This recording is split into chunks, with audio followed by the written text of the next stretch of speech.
Hello, everyone, and welcome to another episode of the Society of the Eternal Mile podcast. I'm your host, Noah Sias. On today's episode, we're joined by Bryce Ballinger. Bryce is a talent buyer and owner of Witch Trial Productions out of Mississippi.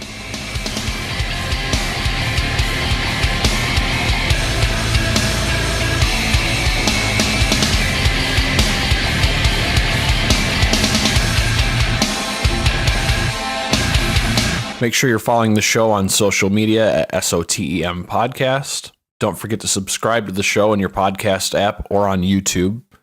Leave a review if you have a spare moment, and also be sure to check out the show's Patreon at patreon.com/SOTEM Podcast. So this past Friday and Saturday, I had the pleasure of taking the guys in Filth in on their day off. Great seeing those guys again. While I won't spoil anything just yet, keep an eye out in the coming weeks for a surprise from that visit. As of this episode, those guys have 6 shows remaining on the Breakdown Before Christmas tour. If you're in the Northeast or down the coast, stop on out to a show. So on to today's episode.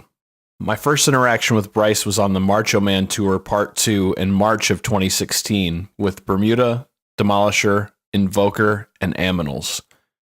We had a stop in Hattiesburg, Mississippi at the Tavern. Bryce was our promoter for the show, and it happened to be his first show for his company, Witch Trial Productions. Sometimes first show production companies can be a big gamble for touring bands. Bryce and his team straight up killed it across the board. Great accommodations, 100 plus people through the door, and actually paid the package a bonus at the end of the night, which is unheard of. Backtracking a little bit, it's not uncommon for us to go kill time at an area mall if we get into town early enough. We walked through a mall and noticed our flyer up at the local Hot Topic. This is incredibly rare to see anymore. People don't think of old-fashioned promoting like this. I haven't had the opportunity to work with Bryce since, unfortunately, but he's doing great things down in Mississippi and is highly regarded by some of my peers in the industry. Lots of great info on this one. Here's a conversation with Bryce Ballinger.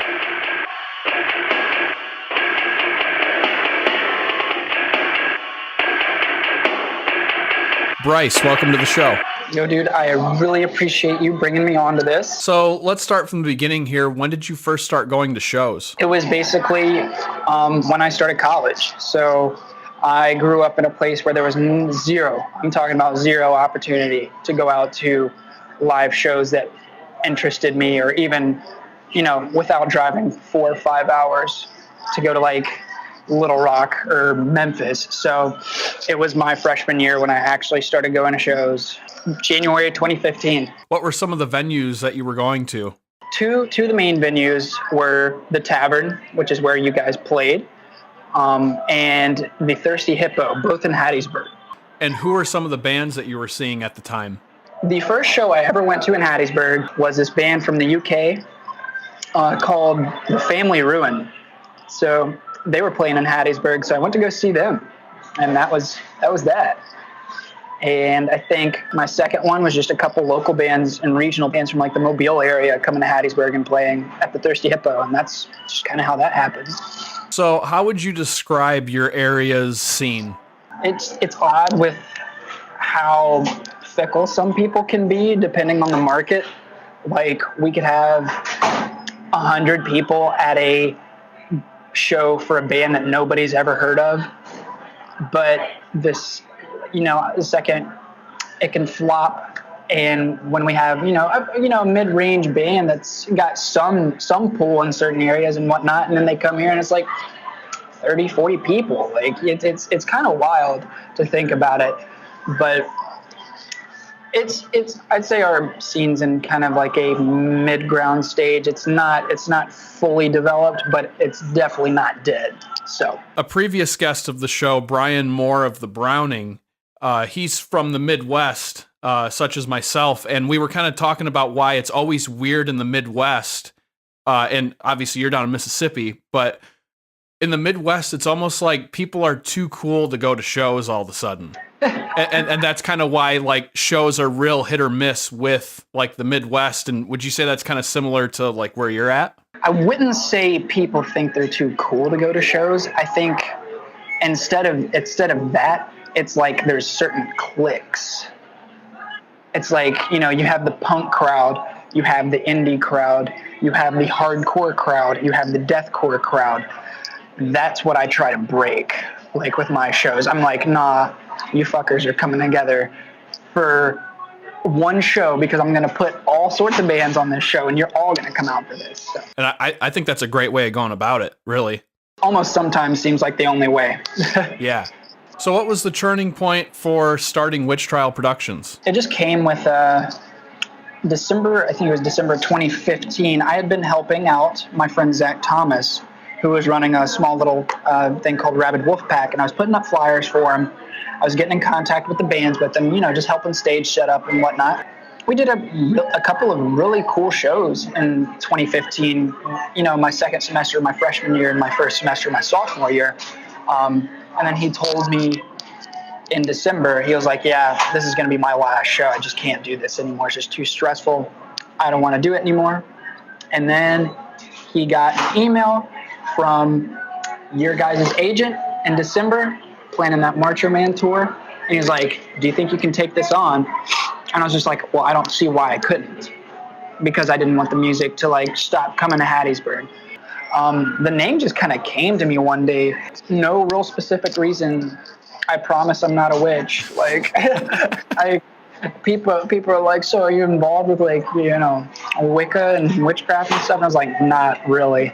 Just had the idea of a design in my head, and I was like, man, it would be really cool if we called that Witch Trial. Well, and I think it's interesting too with that particular region of the country. There's a lot of spooky stuff, so to speak. So I think it fits. Even if that was the intention or not, Exactly. I kind of just halfway breach. Yeah, it's the intention, and no, it's not. I'll just roll with it. Whatever people want. People like the name, so sure. It sticks out. What venues are you currently booking at? I currently book at Zeppelin's in Biloxi, the Juke Joint in Ocean Springs, and the Thirsty Hippo in Hattiesburg. Yeah, those are the three main venues I operate at for now. I've fluctuated in the past. At one time, I was booking at 6 venues at once. But I'm back in school now, so I can't constantly be doing that. How many shows do you try to put on in a month?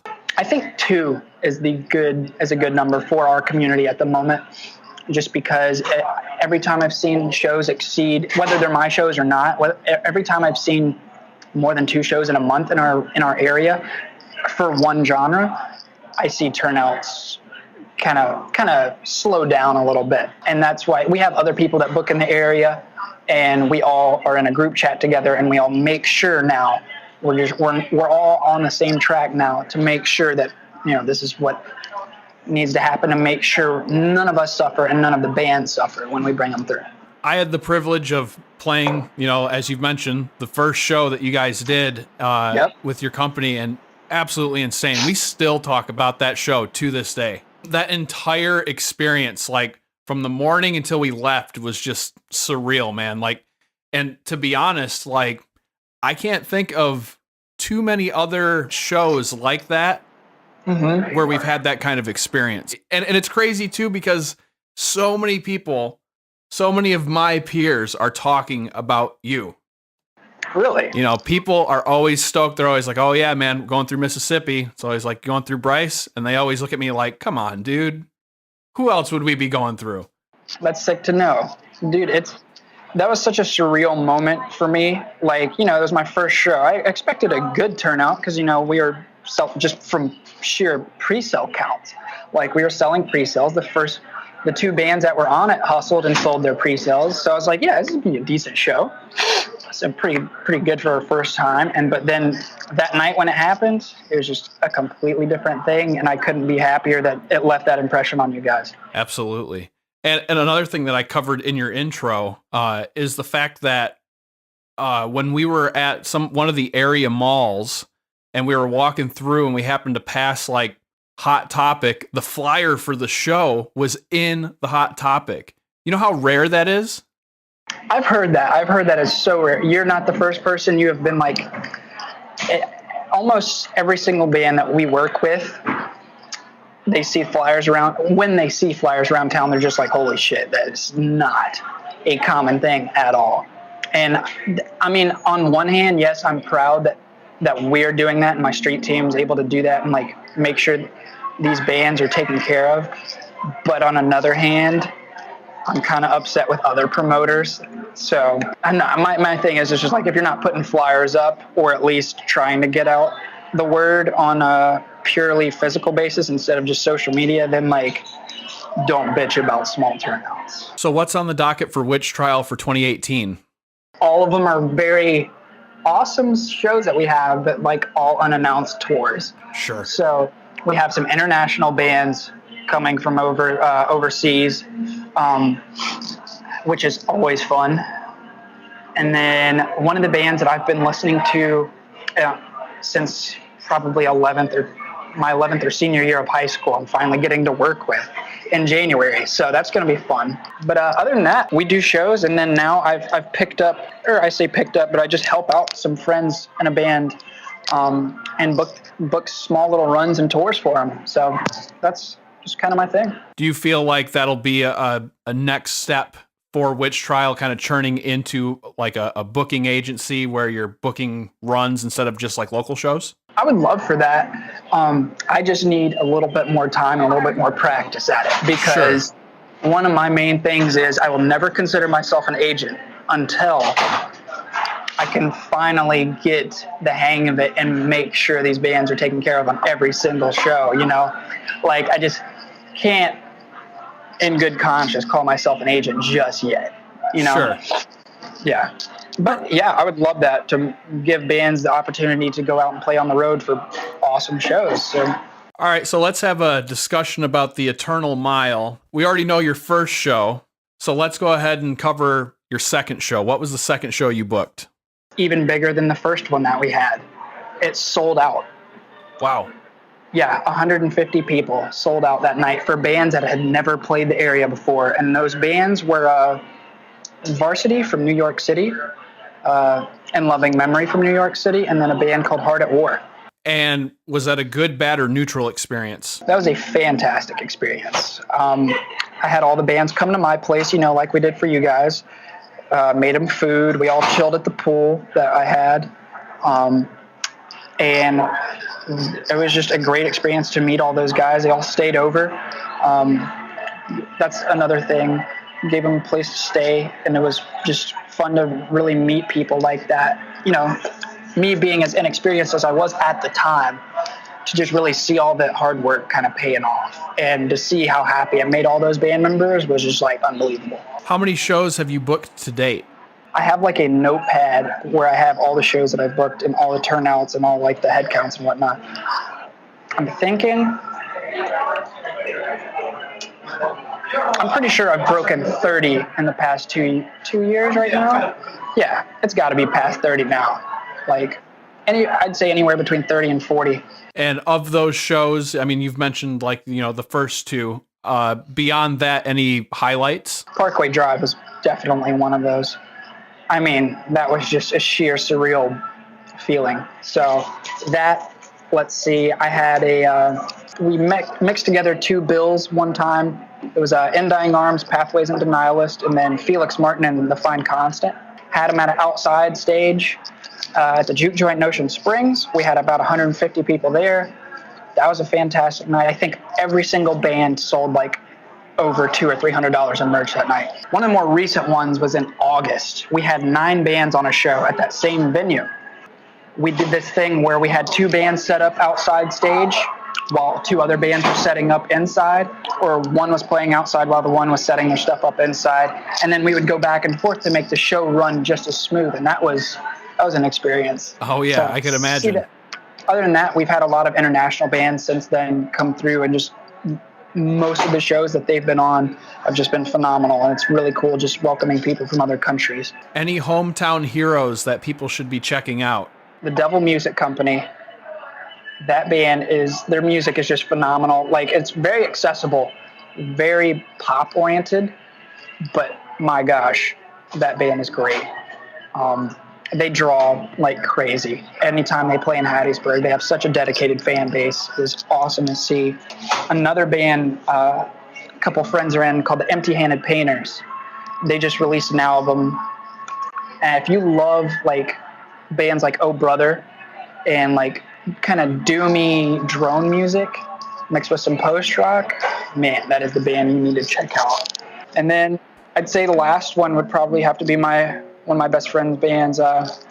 It's a funk band, and he calls it Brother Josh and the Quickness, which is really Nice. It's a really unique. It's a unique band. It's got 3 horn players, a bass player, drummer, a keyboardist, and he plays guitar and sings. So it's really neat. So I feel like promoters definitely get some heat for the success of a show, and sometimes rightfully so, and other times not.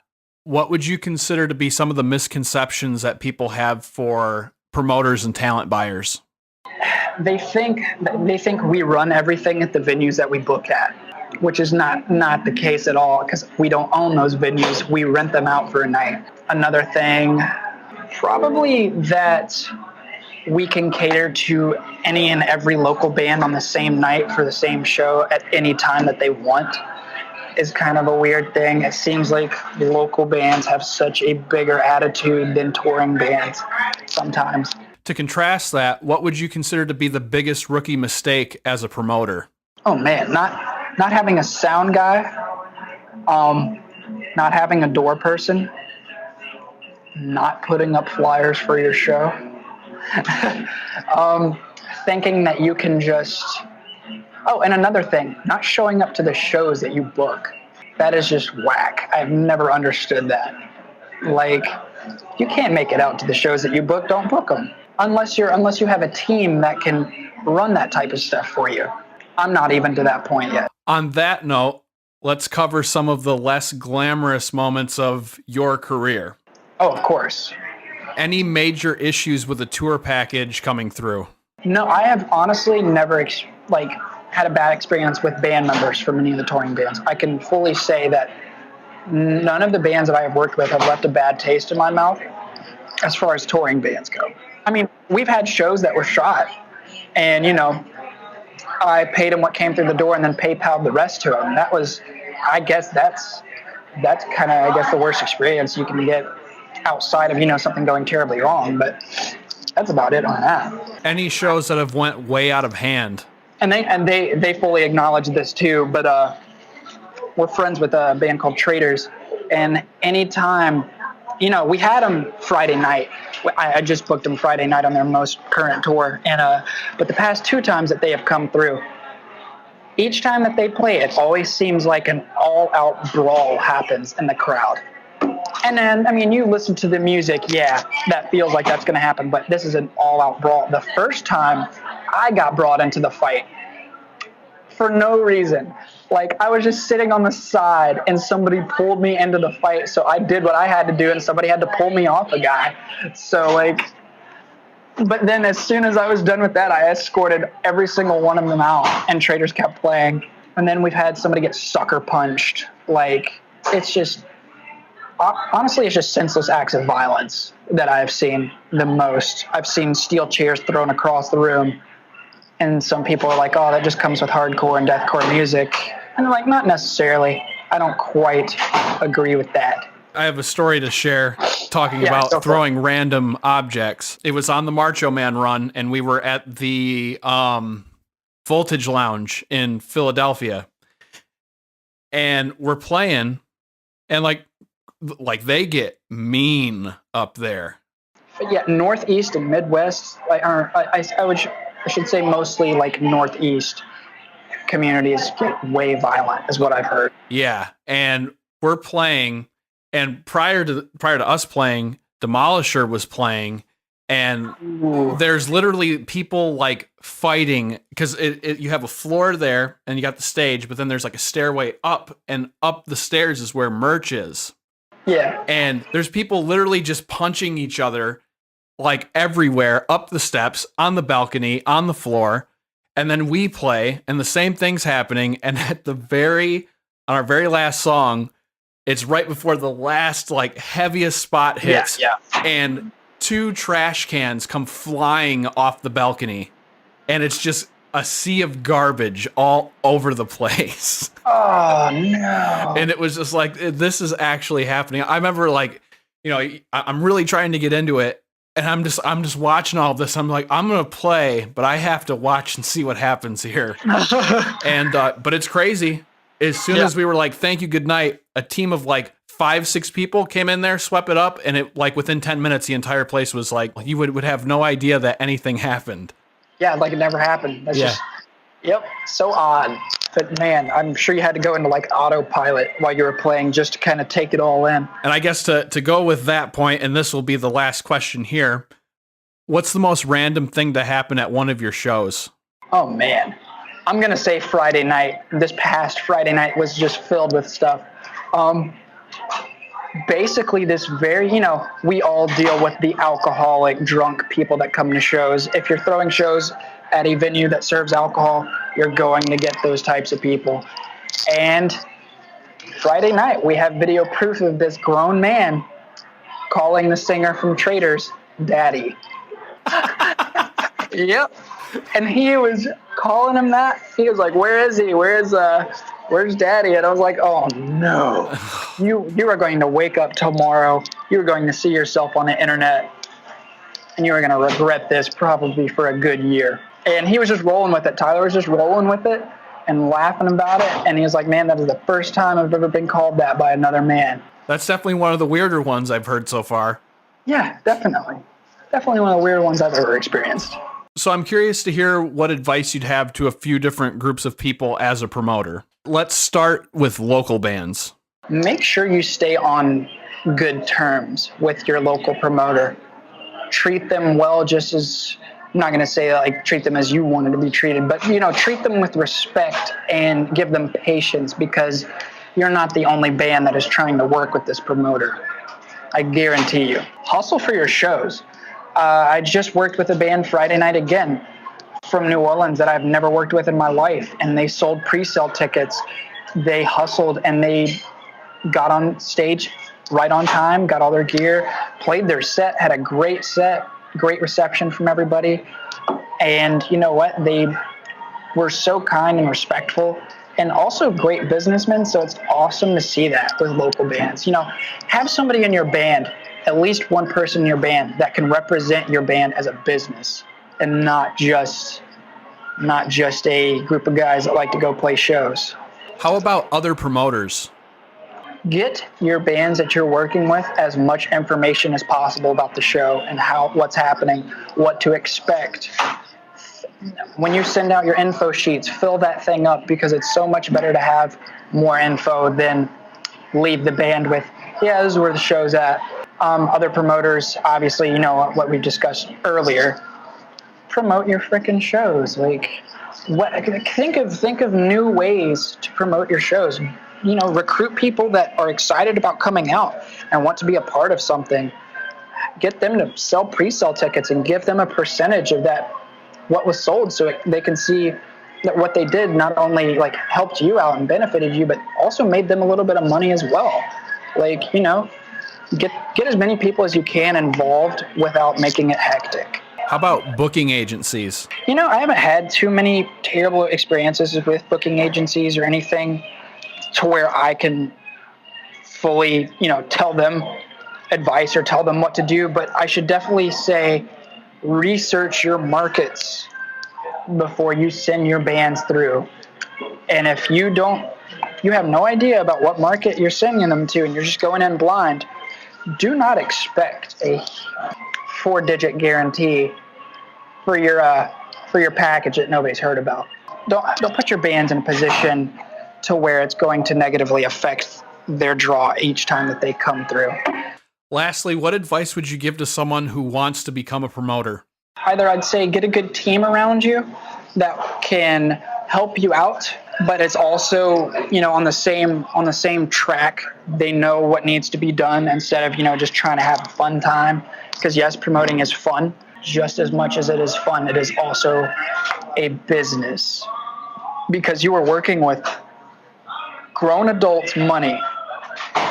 You have to respect that. You have to keep that in mind, and you have to make sure that you can hold up your end of the bargain at the end of the night. And just hustle. I cannot explain hustle as much as possible to make sure it doesn't matter if it's a band that is going to draw 100 people.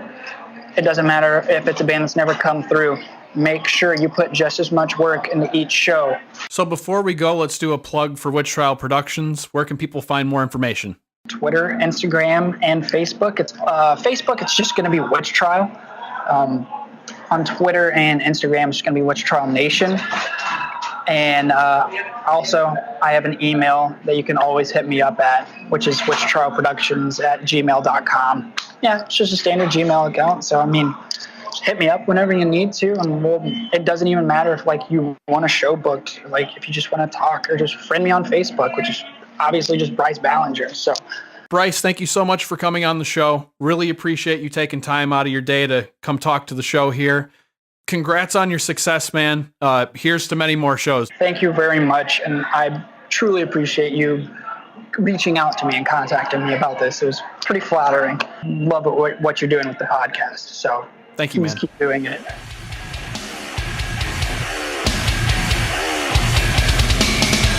That concludes this episode.